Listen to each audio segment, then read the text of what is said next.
Doing a fantastic job. Everybody, every report I've gotten is what a great job he did, and I'm not at all surprised when I hear it. We had to support him, and we supported him as soon as I heard the name. But he was a fantastic prime minister, and he's doing a fantastic job. An even tougher job. Which is tougher, being the prime minister of Netherlands or? This job is quite tough. I would think this is a little but Dutch politics is also brutal. So but this is pretty tough. But you're doing good.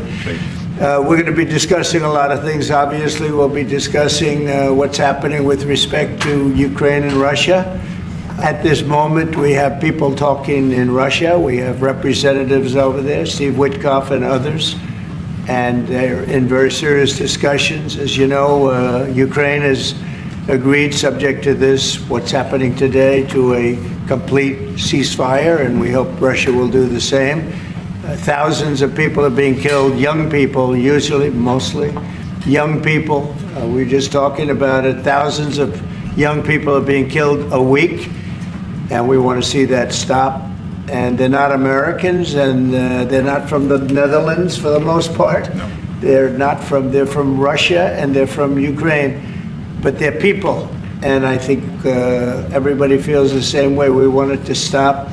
It's also a tremendous cost to the United States and to other countries, and it's something that would have never happened if I were president, and it makes me very angry to see that it did happen. But it happened, and we have to stop it. And Mark has done some really good work over the last week. We've been working together, and he's done some really good work, so I'm very happy about that.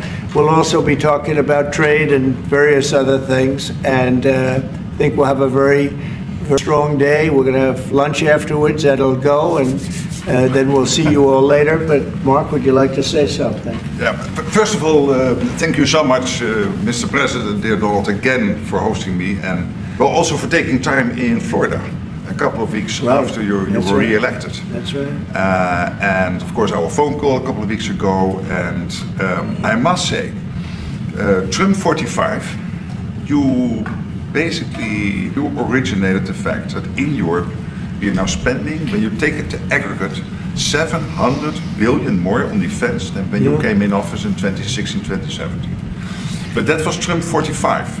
But when you look at Trump 47, Gonna be hard to tell. what happened the last couple of weeks is really staggering. The Europeans committing to a package of 800 billion defense spending. The Germans now, potentially up to $500 billion extra in defense spending. And then of course you had Keir Starmer here, the British Prime Minister, and others, all committing to much higher defense spending. We're not there, we need to do more, but I really want to work together with you in a run-up to the Hague Summit to make sure that we will have a NATO which is really reinvigorated under your leadership, and we are getting there. We also discuss defense production because we need to produce more weaponry. We are not doing enough. And not in the US, not in Europe, and we are lacking behind when you compare to the Russians and the Chinese. And you have a huge defense industrial base. Europeans buying 4 times more here than the other round, which is good because you have a strong defense industry, but we need to do more there to make sure that we ramp up the production and kill the red tape. So I would love to work with you on that. And finally, Ukraine, you broke the deadlock. As you said, all the killing, the young people dying, cities getting destroyed. The fact that you did that you started the dialogue with the Russians, and the successful talks in Saudi Arabia now with the Ukrainians. I really want to commend you for this. So, The Hague is my hometown. I love to host you there in the summer and work together to make sure that will be a splash, a real success, projecting American power on the world stage.